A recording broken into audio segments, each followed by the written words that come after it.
Buenos días, ¿cómo están? Muy alegre de que estén esta mañana conectadas a esta charla. Hoy vamos a hablar acerca de la vigilancia de salud de los trabajadores, enfocada en el tema del seguimiento de las recomendaciones y las restricciones médicas cuando tenemos trabajadores que regresan de una incapacidad laboral o de origen común y cómo se deben de readaptar esos puestos de trabajo. Les recuerdo que pueden escribirme en el chat si tienen alguna pregunta y al final de la charla yo se la resolveré. Eh, muchas gracias por estar aquí. Voy a apagar mi cámara para que no tengamos problemas con el internet y quedamos con la presentación.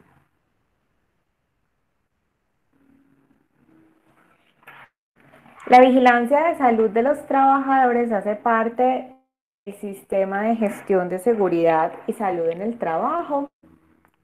Es uno de los procesos que llevamos a cargo en medio del decreto 1072 y el cumplimiento de la resolución 0312. Deme un segundito que se me fue la presentación. Por acá.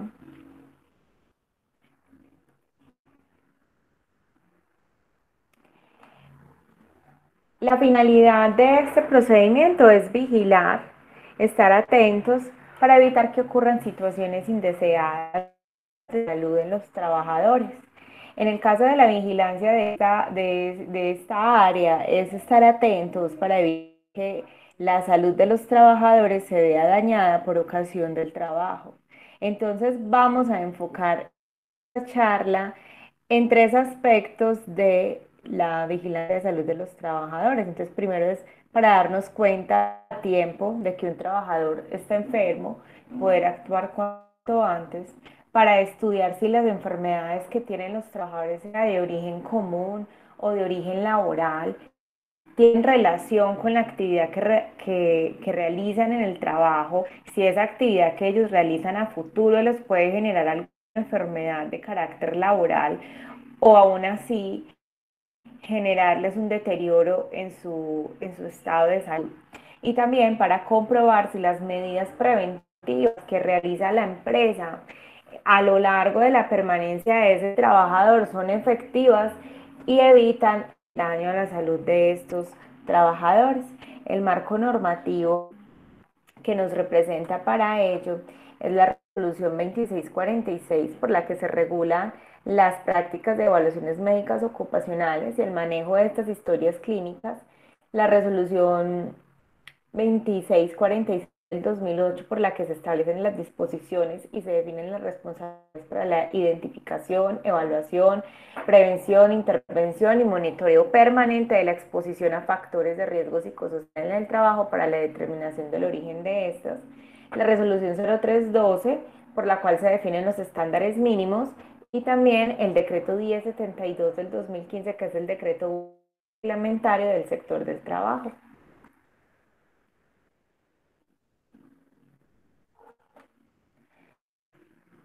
Cuando hablamos de prevención de enfermedades, pues el primer paso y es digamos, como el filtro inicial que tenemos cuando vamos a contratar a alguien, son los exámenes médicos ocupacionales de ingreso, posteriormente los periódicos y luego los de retiro. El objetivo de los exámenes médicos ocupacionales es la prevención de enfermedades laborales y el mejoramiento de la calidad de vida de las personas.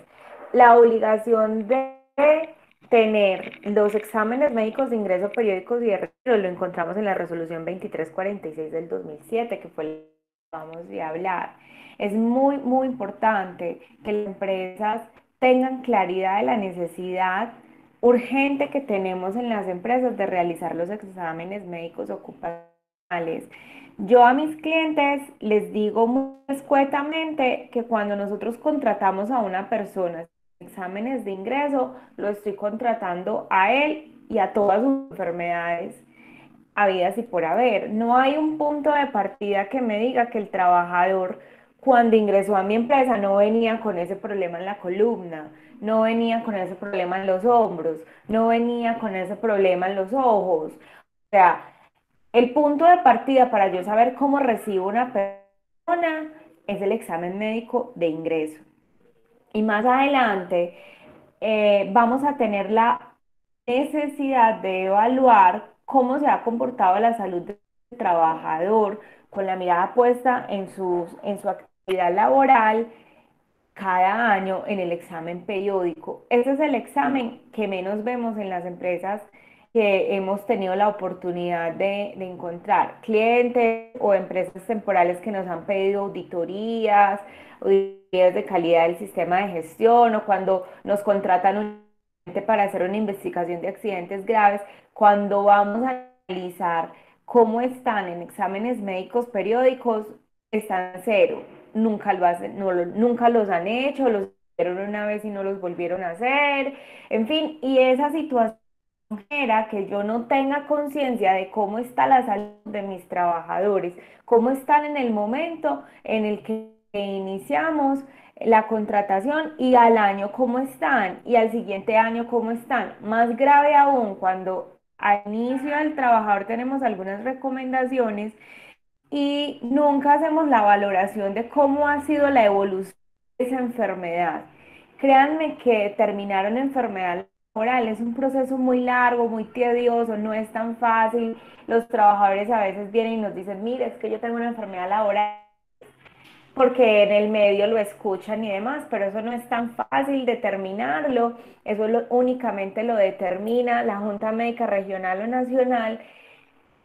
Es muy difícil, pero para la empresa es muy importante evitar y cerrar esas puertas al riesgo de que un trabajador pueda reclamar un deterioro en su salud por causa de enfermedad laboral. Por eso es tan importante realizar los exámenes médicos periódicos. Si yo tengo un trabajador hace 10 años y no le he hecho examen médico periódico, solo le hice el de ingreso, yo no sé si a esta hora del partido el trabajador tiene afectada su salud por ocasión del trabajo. Y todo lo que resulte de ahí puede llegar a ser una controversia para una reclamación de enfermedad laboral. Es tan importante darle prioridad al examen médico periódico, al igual que los exámenes médicos de ingreso y también a los exámenes médicos de retiro. Como el trabajador renuncia o lo despedimos, yo, digamos, entre comillas, no puedo obligarlo a asistir a el examen porque él ya no está en subordinación. Por eso se da la oportunidad de entregarles una carta donde les estamos autorizando ir a realizarse los exámenes médicos y la norma nos dice que si pasados 5 días el trabajador no asiste, entonces él ha renunciado a ese derecho de saber cómo está su estado de salud al salir de la empresa. Mi recomendación como asesora por situaciones jurídicas que he visto, por problemas jurídicos que he visto en otras empresas asesoradas, es que sí amarremos el pago de la liquidación a la realización de los exámenes, porque a veces esos trabajadores, como tienen una puerta de 20 años para reclamar cualquier situación laboral o de seguridad y salud en el trabajo, entonces tenemos una puerta muy abierta para dejarla así, sin saber si esa persona se afecta en su estado de salud y luego viene y dice que fue porque cuando salió de la empresa, entonces él salió con esa alergia, con ese dolor, con esa anomalía, en fin. Y la única manera de yo demostrar que el trabajador salió bien es el examen médico de retiro. Por lo tanto, los tres exámenes tienen igual importancia en la relación laboral. Y en esos exámenes médicos ocupacionales vamos a analizar si hay recomendaciones médicas del estado de salud del trabajador, si hay unas restricciones laborales con las que pueda tener el trabajador, si hay una identificación de pérdida de capacidad laboral y si son exámenes periódicos, cómo ha sido la evolución de esa situación de salud del trabajador. Yo les voy a poner ejemplos porque me parece que así ilustramos más las situaciones. Cuando a mí me llega un examen médico ocupacional de ingreso, yo no puedo abrirlo y solamente leer apto y lo cierro y listo. Y la persona salió apta. Meses después nos llaman, el trabajador tuvo un accidente.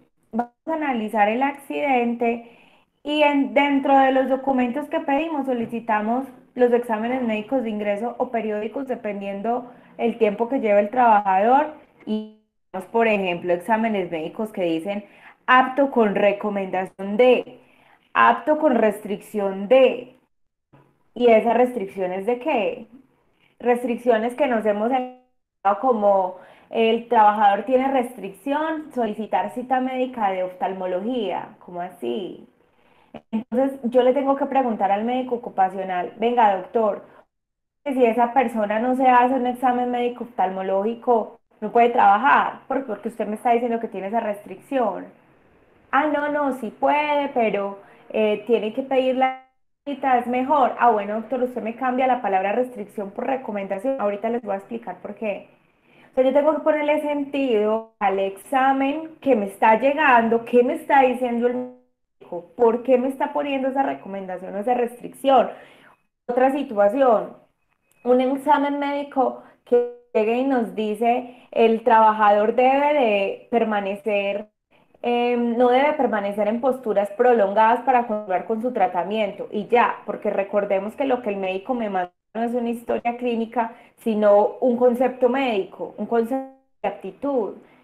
Entonces yo tengo que decir al trabajador, vení, el doctor te dijo que tenés que continuar con el tratamiento. ¿Cuál tratamiento? ¿En qué tratamiento estás? Ah, Laura, mira, es que cuando yo trabajaba en otra empresa tuve un accidente de trabajo y me dieron una pérdida de capacidad laboral. Esa información es la que yo necesito conocer cuando estoy contratando a la persona.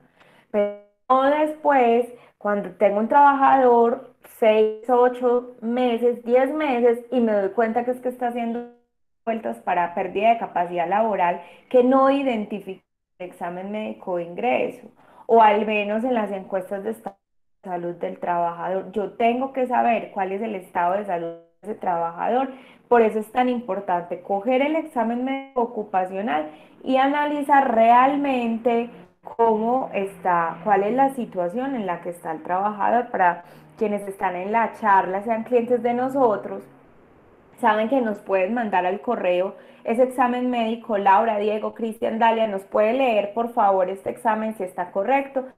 Nosotros les hacemos el favor de leer, pero por favor mándenos de la parte de recomendación o de restricción por temas de,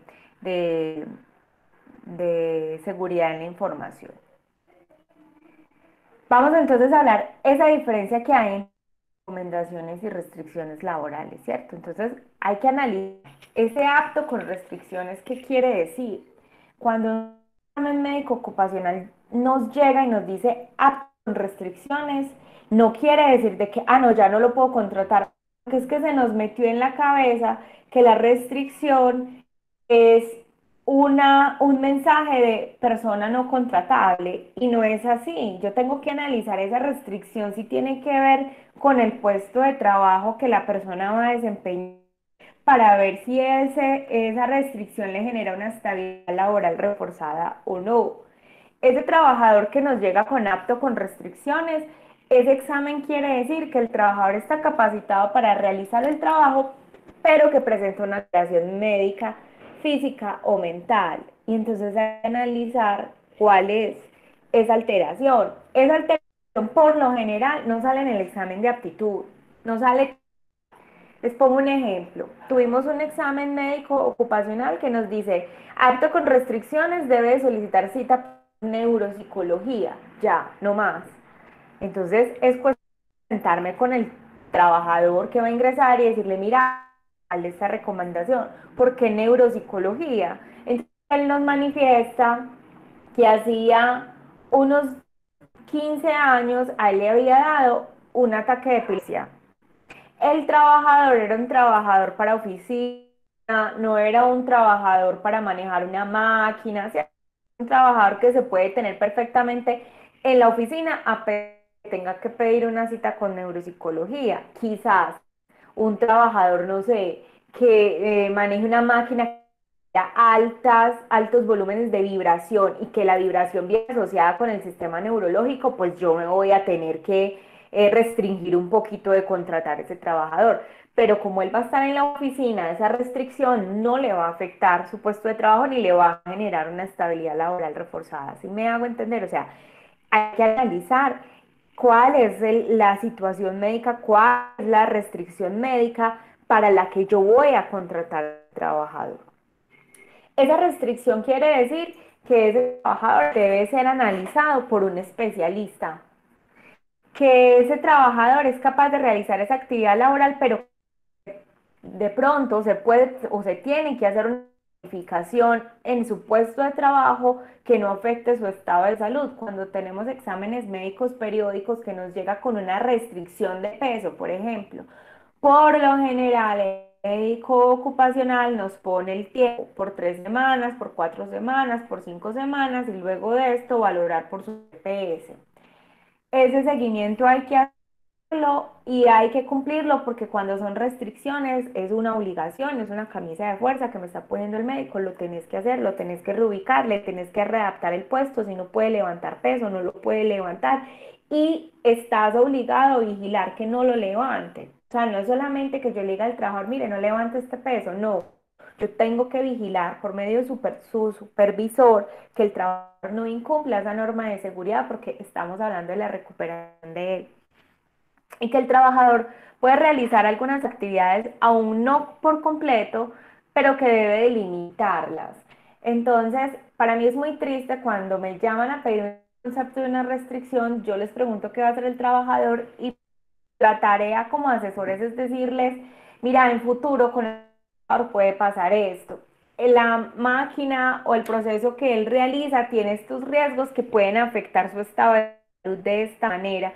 Entonces a veces las empresas se cierran, entonces no lo contrato y ya. Cuando, qué pesar, estas personas son muy, entre comillas, discriminadas para ingresar a nuevos trabajos y se puede llegar, dependiendo del caso, obviamente, se puede llegar a hacer un análisis del puesto y decir qué actividades sí, qué actividades no puede realizar este trabajador que viene con una restricción, con una recomendación. Cuando en el examen médico es apto con recomendaciones, entonces en ese apto con recomendaciones nos están diciendo que ese trabajo puede realizar la labor a la cual fue contratado, que se encuentra en capacidad, que está adecuado, que su condición de salud no impide de ninguna forma realizar su trabajo, pero que en esa evaluación ocupacional encontraron ciertas alteraciones que tienen que tenidas en cuenta por su médico de familia para evitar una futura enfermedad laboral o un futuro deterioro en su salud. Estas recomendaciones que normalmente nos llegan de ir a cita de nutrición, de ir a cita por cuidado del asma, por temas de presión arterial, por temas visuales, por temas de, no sé, el trabajador tiene una desviación en la columna, cosas así que no generan restricción, pero que sí el doctor cree que debe de hacerse un seguimiento del estado de salud de ese trabajador. No implica hacer readaptaciones laborales por lo general, pero hay que leerlos, ¿sí? Entonces miren que yo ahorita les decía que yo tengo que analizar ese examen me llega porque muchas veces el doctor me escribe lo que es una recomendación como una restricción. Entonces les puse un ejemplo. El trabajador no puede, tiene restricción, el trabajador debe solicitar cita médica por oftalmología. Pues, por Dios, eso no le genera una readaptación laboral, no le genera una reubicación laboral, no le genera que el trabajador, a no ser obviamente que su trabajo sea completamente visual, entonces el trabajador sí necesita estar la cita de oftalmología como restricción, pero si al trabajador no le genera esa coyuntura de limitación laboral, pues entonces yo tengo que decirle al doctor, venga, usted por favor me cambia la palabra restricción por recomendación, porque eso me genera a mí una situación jurídica contractual. Pues eso nos genera inmediatamente una estabilidad laboral reforzada y entonces médicos proceden a hacer la corrección. Se los digo porque nos ha pasado con el tema visual, nos ha pasado con el tema, obviamente si es un trabajo de alto y sale el tema de la nutrición del peso, pues quienes trabajan en el área de trabajo en altura saben que no se puede si los exámenes médicos salen alterados, ¿cierto? Pero hay casos de casos donde yo tengo que ponerle un poquito de sentido a ese examen médico ocupacional.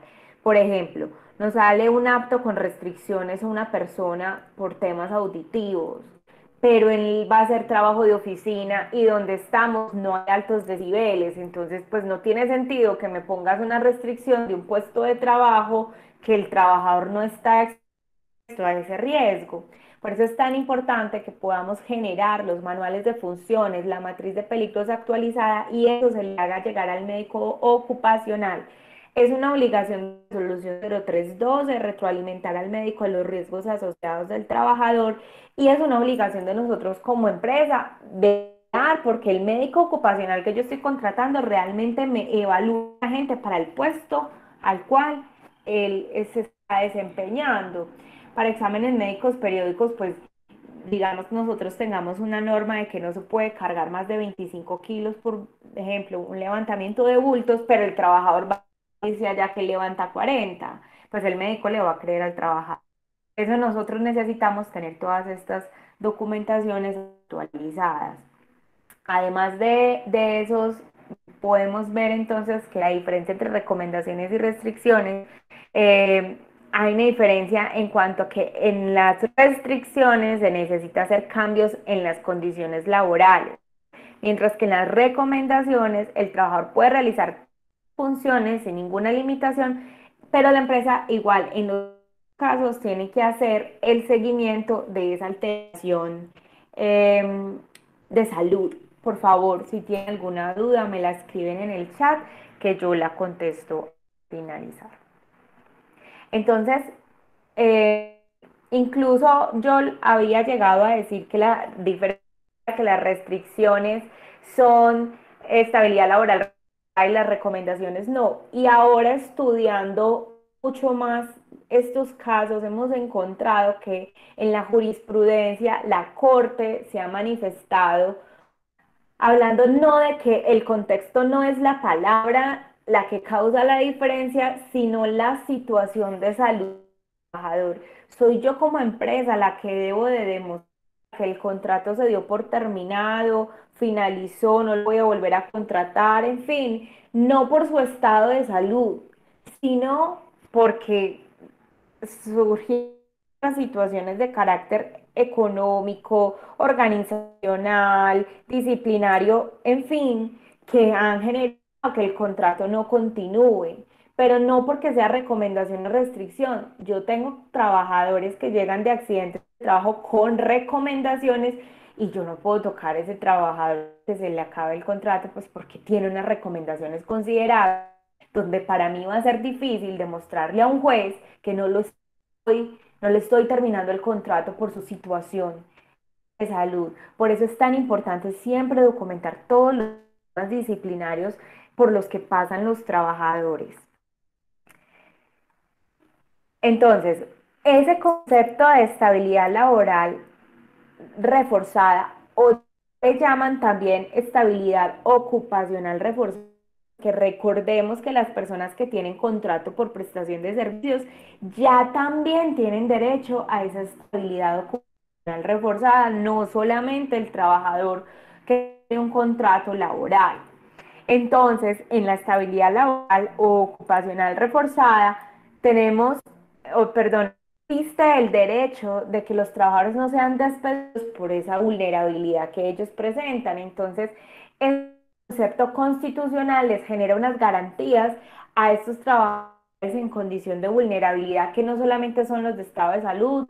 Pues yo les voy a resumir un poquito, no me voy a meter a ese tema en contexto, pronto lo hacemos en otra capacitación, pero los voy a decir así como a manera rápida, que son las maternas, los trabajadores que tienen su esposa, compañera permanente en estado de gestación y depende de ellos, las personas próximas a pensionarse, las personas, las madres cabezas de hogar, eh, también tienen estabilidad laboral reforzada, las personas que están pasando por una calamidad doméstica actual, en fin. Eso genera unas garantías, incluidas pues las personas que tienen afectaciones en su salud. También se prohíbe que sean despedidos sin justa causa o sin autorización del ministerio. Y aunque el contrato se termine, si el contrato termina hoy y ayer se accidentó y está incapacitado, ese contrato no se puede terminar. Ese contrato hay que prorrogarlo por el mismo tiempo al cual fue contratado.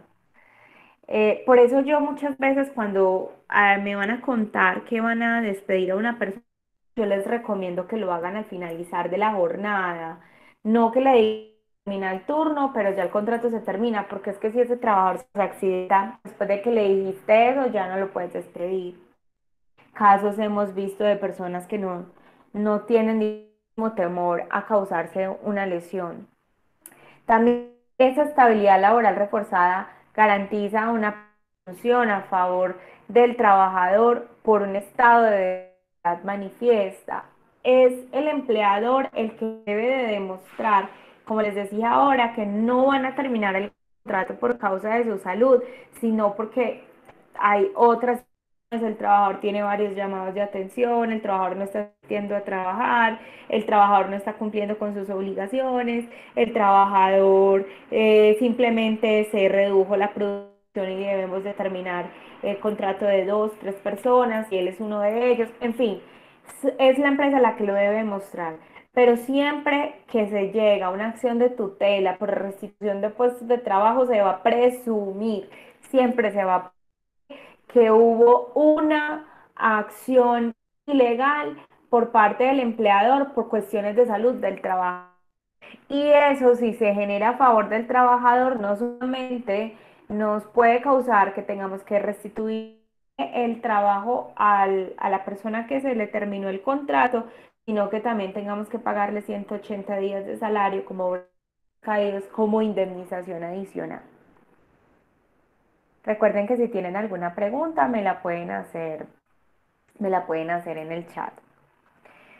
Entonces, adicional a que ya tenemos una fuente en los exámenes médicos de ingreso periódico y retiro, que es nuestra obligación laboral, también tenemos otra fuente de información que son las enfermedades de origen común.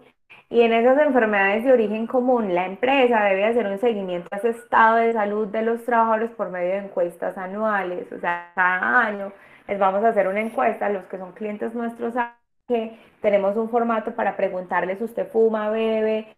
¿Usted qué enfermedades tiene? ¿Usted toma medicamentos de manera permanente? ¿En qué tratamientos ha estado? ¿Qué cirugías ha tenido? Porque los exámenes ocupacionales de ingreso periódico y de retiro no nos hablan de las especificaciones, no nos dicen si tenemos un trabajador que sufre de asma, que sufre de la presión, que sufre de diabetes, no nos dice esas particularidades. ¿Eso quién nos lo dice? El trabajador. Y es necesario por varias situaciones. Primero, para ayudarles a hacerle seguimiento al estado de salud de ellos. Segundo, porque hay enfermedades que tienen que activar el plan de emergencia.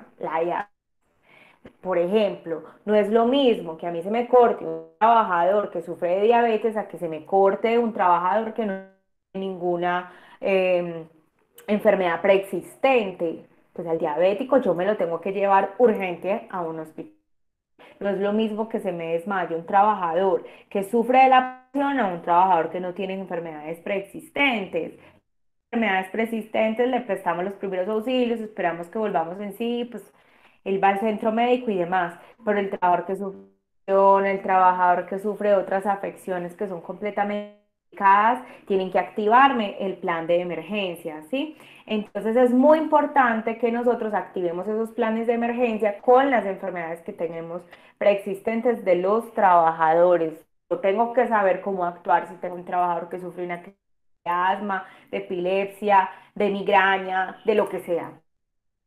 Entonces necesitamos saber eso. Tenemos que hacer un seguimiento a las incapacidades de origen común. Si yo tengo un trabajador que constantemente se incapacita, pues no, estamos obligados a llevar todo el programa de ausentismo. Adicionalmente, yo tengo que analizar los códigos, los diagnósticos con los que está viniendo el trabajador, porque si se repite, tengo que preguntarle al trabajador si está enfermo, si está en tratamiento, si le está verificando si tiene alguna enfermedad.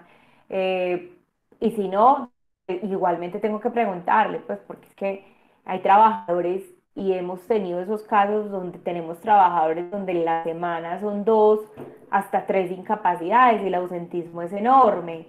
El ausentismo me está diciendo que el trabajador está enfermo o está aburrido o está buscando trabajo, ¿cierto?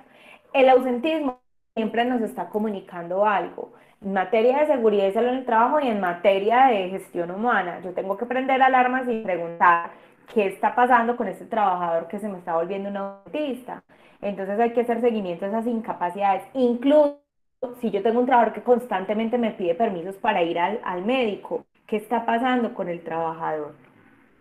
Hay que hacer un seguimiento de las recomendaciones médicas por incapacidad o por citas médicas, que el trabajador normalmente nos trae la incapacidad, pero no nos trae la recomendación. Y yo necesito la recomendación médica, porque si en la recomendación médica le dicen que no puede levantar peso, entonces yo tengo que readaptar sus funciones a su puesto de trabajo. Pero si el trabajador no me los trae y estos días tuvo un accidente de trabajo, esto me ha pasado con Sura. El trabajador tiene EPS Sura y ARL Sura.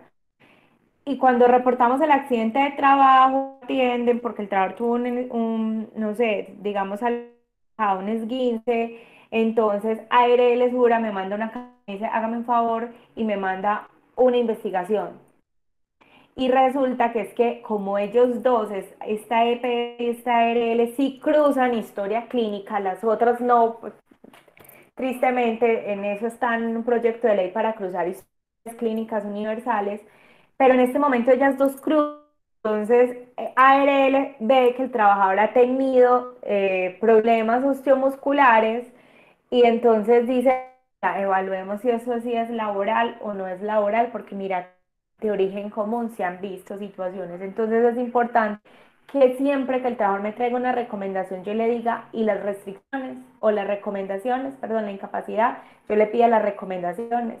Si no me las trae, entonces por escrito yo le debo de decir, mira, no me trajiste las recomendaciones médicas si son necesarias. Siempre por escrito. Recordemos que es la empresa la que debe demostrarle a un juez que no sabía que la persona estaba en tratamientos, en cirugías, en procedimientos o que tenía una enfermedad. Es la empresa la que lo debe de demostrar. No podemos, no podemos solicitar pruebas de enfermedades. Si yo tengo un trabajador que me dice que sufre de VIH, que sufre de cáncer, que sufre de tuberculosis, que sufre de hipoglicemia, no sé, enfermedades que puedan ser de larga duración, yo no puedo decirle, ah, tráigame una prueba, tráigame un examen. No, eso es prohibido. Igual que es prohibido solicitar las historias clínicas. Debemos hacer retroalimentación de esas recomendaciones, así como les entregamos la retroalimentación de las recomendaciones ocupacionales y las restricciones, también lo tenemos que hacer con las enfermedades de origen común. Y por último, y muy importante, y la verdad les digo que las empresas son muy renuentes a realizar este examen, pero este examen médico que les voy a hablar, que es el examen médico ocupacional post incapacidad, es completamente necesario para poder revertir cualquier controversia entre el trabajador y la empresa, porque a veces el trabajador tiene una incapacidad de más de 20 días de ARL o EPS, no lo incapacita más, dice que él está bien, pero el trabajador me dice, no, es que usted sabe que yo no puedo levantar ese bulto, es que a mí me duele, es que como yo me caí, es que como yo me apoyé, es que como no sé qué. Entonces me empieza a sacar excusas para no realizar la labor. Y el único que me puede decir para quitar esa controversia que sí puede es un médico ocupacional, o que no puede, que lo tengo que cuidar más, es un médico ocupacional. Entonces es muy importante realizar el examen médico post incapacidad, que es un examen que se hace, nosotros lo recomendamos cuando tenemos incapacidades de cualquier origen, mayor a 20 días, eh, para poder realizar si ese trabajador debe continuar con el proceso debe de, o debe de reintegrarse ya a sus labores, ¿sí? Recuerden que si tienen preguntas me las pueden hacer en el chat y al final yo se las voy a resolver.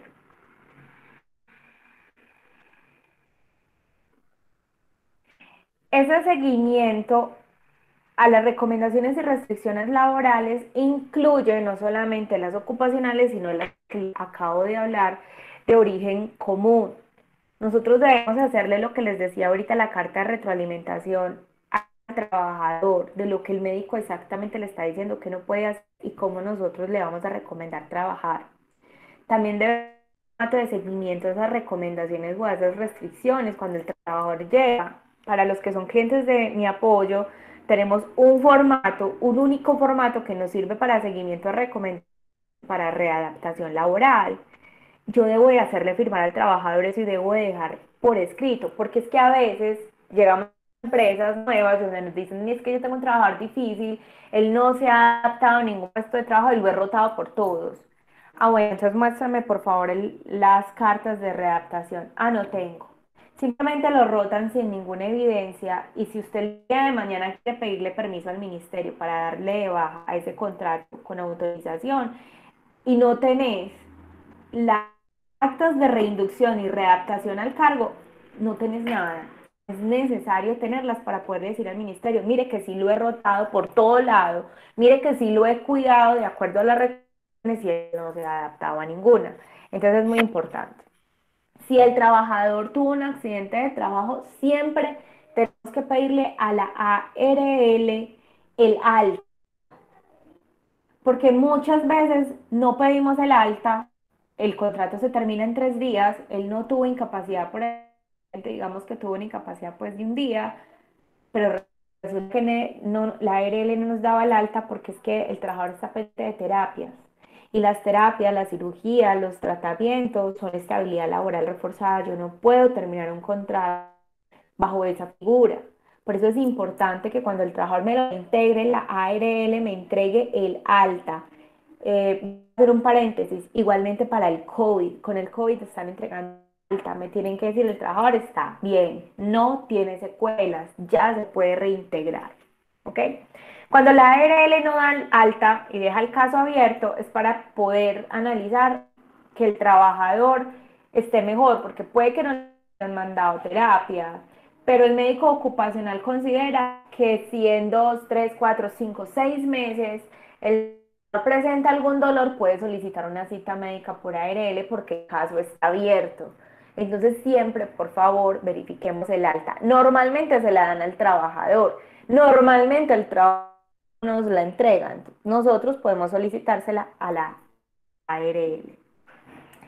Siempre tenemos que verificar que el trabajador sí esté asistiendo a las terapias que ARS EPS le hayan encomendado. Pues en EPS nos vamos a dar cuenta porque el trabajador no los va a manifestar solicitando los permisos. Pero yo tengo que decirle al trabajador, listo, yo te doy permiso para que vayas a tu terapia, pero me traes por favor un soporte de que estuviste allá. Ellos les dan un papelito de hora de entrada y hora de salida, ¿cierto? De que el trabajador sí estuvo.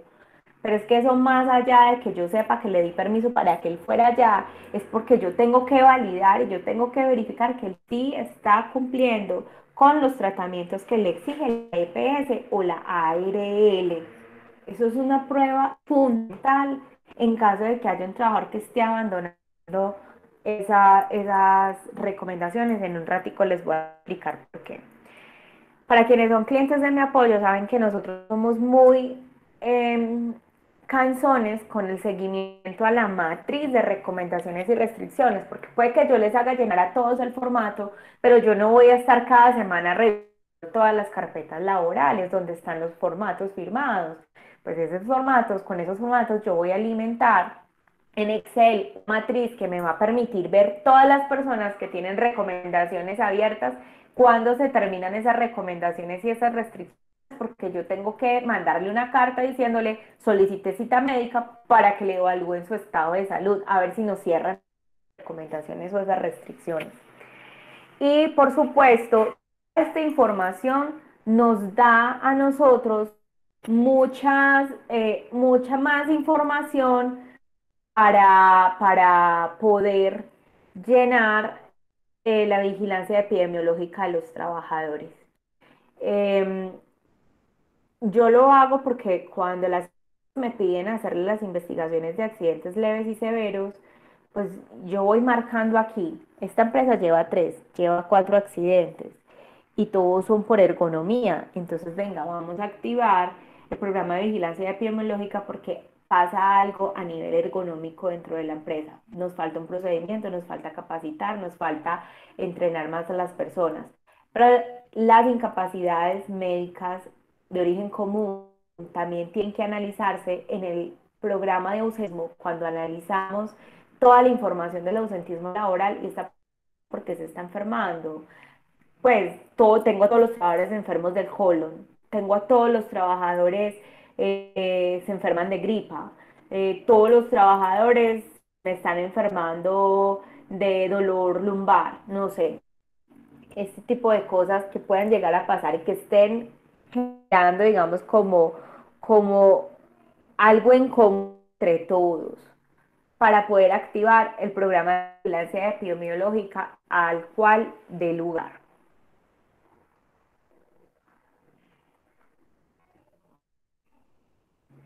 ¿Qué obligaciones tiene todo trabajador? Porque miren, si me voy para atrás, todas las obligaciones que teníamos como empresa son un montón. Pues prácticamente las empresas están recontra obligadas a llevar toda la carga de responsabilidad en la salud del trabajador, pero los trabajadores no pueden ser tan olímpicos de decir, no, pues a mí que me cuiden y ya, ¿cierto? Porque hay obligaciones que también tiene el trabajador, como cuáles.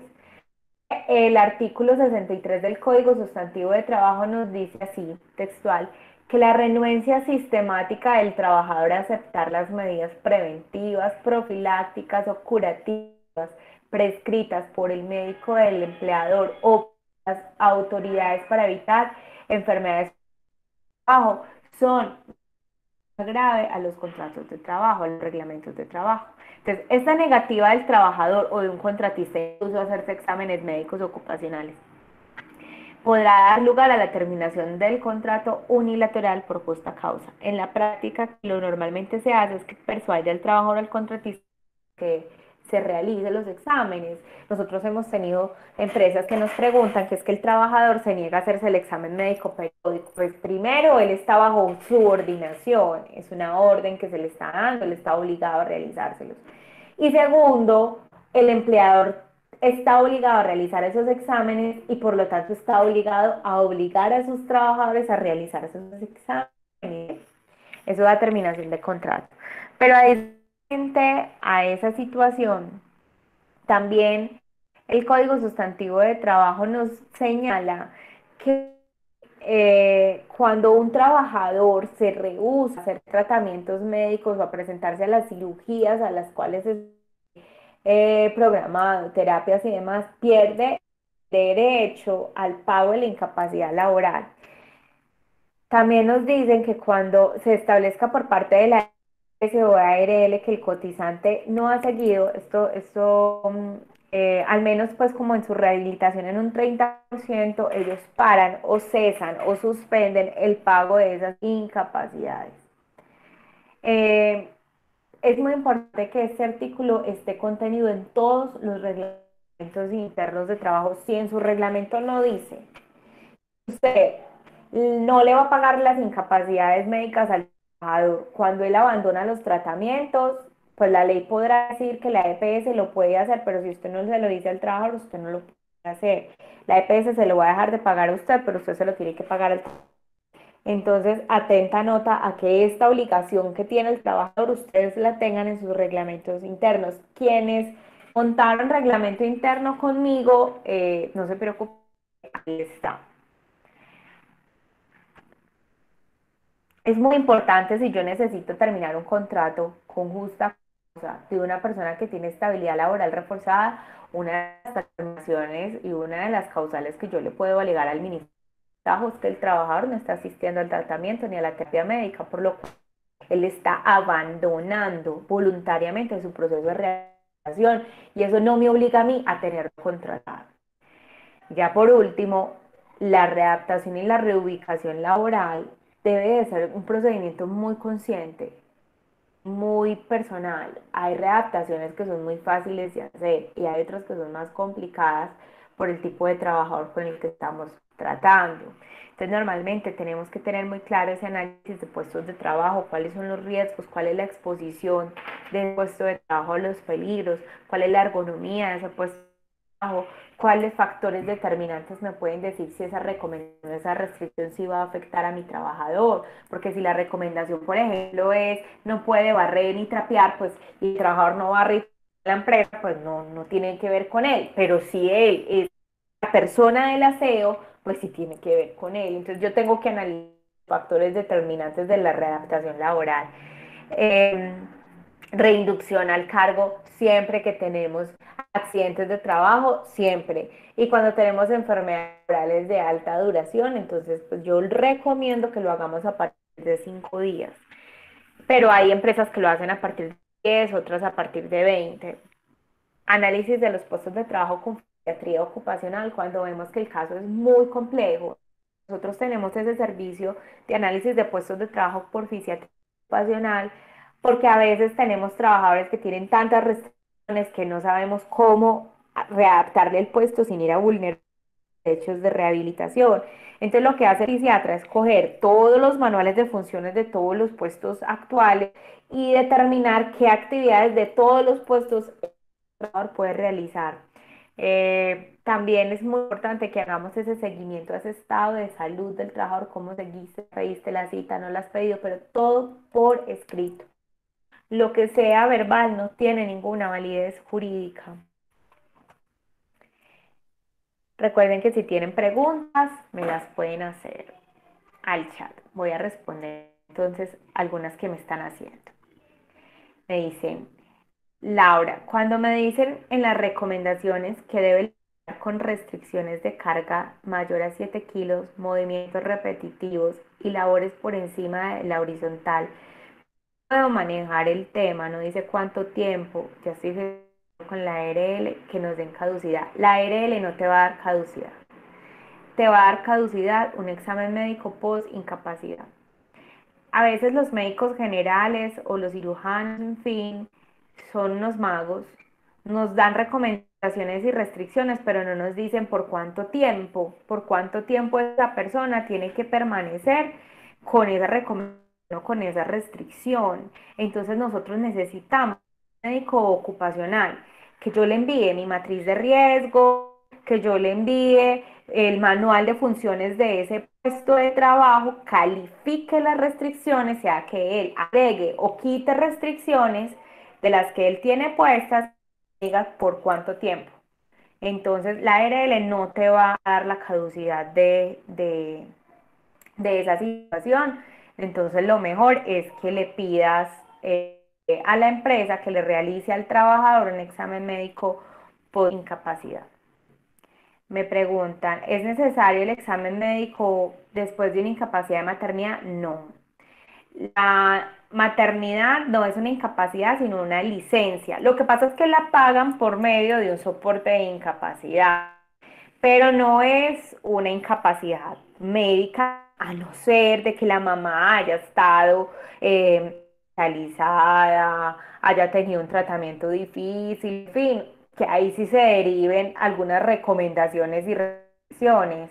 Pero si el embarazo se llevó a feliz término, la trabajadora se puede reincorporar sin problemas, pero sí hay que hacer una reinducción, sí hay que hacer una reinducción al cargo porque estuvo mucho tiempo por fuera de su puesto de trabajo.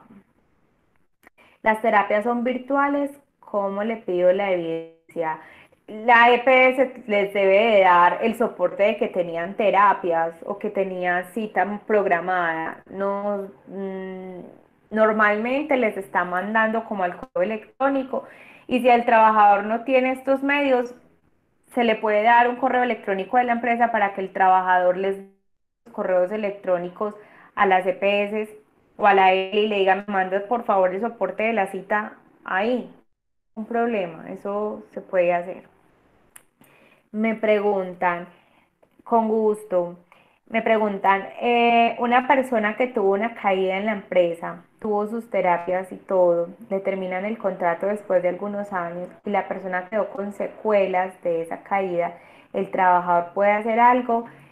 Bueno, hay que analizar varias situaciones, ¿cierto? Yo con esto no trato como de asustar a las empresas para decirles, mire, siempre los pueden demandar. No, yo hablo mucho de puertas abiertas, de dejar puertas abiertas. Si yo tengo un trabajador que tuvo una caída en la empresa, entonces yo debo de tener varios procesos activos. Debo de tener el reporte del accidente de trabajo interno, el FURAT, la investigación del accidente de trabajo, la lección aprendida del accidente de trabajo, el plan de mejoramiento del accidente de trabajo con sus respectivas evidencias.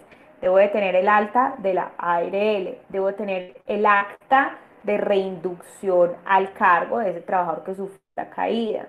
Debo de tener el examen médico periódico del trabajador y posterior el examen de retiro. Esos serían como los elementos que pienso yo no soy abogada, pero he estado presente en procesos jurídicos laborales y creo yo que serían como los elementos que un abogado te pediría para responder ante una posible demanda o acción legal. Mm, es difícil porque el trabajador tendría que hacer un recuento de todas las empresas en las que trabajó, a ver si no fue ahí, sino en otra. No es fácil, no son fáciles esos procesos. Pero como les digo, por más que uno tenga todas las de ganar y tenga todos los documentos, también es muy complejo que un trabajador te ponga a voltear. Entonces tenés que conseguirte un abogado, tenés que buscar papeles, tenés que llenar formatos, tenés que para responder a eso y eso quita tiempo y eso es un desgaste. Entonces, siempre lo mejor es hacer las cosas como se deben hacer, organizar los procedimientos que hacer, que exista la posibilidad de que él pueda reclamar, sí, siempre va a existir. Así tengamos toda la documentación, siempre va a existir esa posibilidad. ¿Qué nos deja dormir tranquilos? Que tengamos todos los procedimientos claros. Por eso yo les decía ahorita que el examen médico por incapacidad es una maravilla porque es que el examen médico por incapacidad me va a ayudar a tener una evidencia para parar controversias con el trabajador cuando no nos ponemos de acuerdo de la causa del dolor o del accidente de trabajo. No veo más preguntas.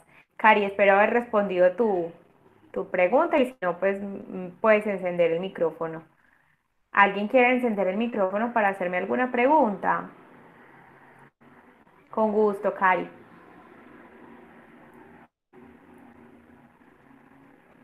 Recuerden que cualquier pregunta es válida. Esto es un espacio para aprender entre todos. Ah, bueno, todas, casi todas son todas, creo, sí. Bueno, de todas maneras, veo que no hay preguntas. Espero que este tema haya quedado claro, nos haya servido a todos. Igual con las empresas estamos haciendo mucho énfasis en estos temas de vigilancia de salud de los trabajadores. Si tienen alguna pregunta que hacerme y me la quieren hacer por el interno, no hay ningún problema.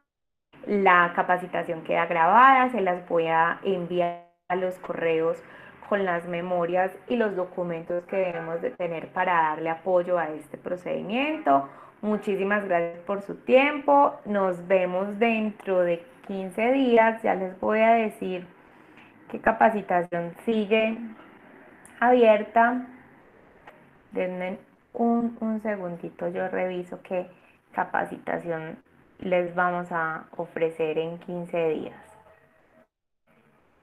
Este mes vamos a empezar también con capacitaciones abiertas en el área de prevención de riesgos para que estén atentos con sus equipos de trabajo, de COPAS y demás. Con todo el gusto, Dai, con todo el gusto, Julie.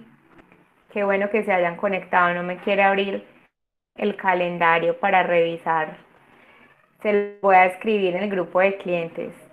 Un abrazo. Me gusta que les haya gustado la charla, para eso estamos. De pronto me quieren proponer temas en materia laboral. Estoy súper atenta a eso. Bueno, espérenme que ahora sí me abrió. Denme un segundito, yo les digo cuál capacitación. Sí, André, con todo el gusto. Qué bueno que hayas estado.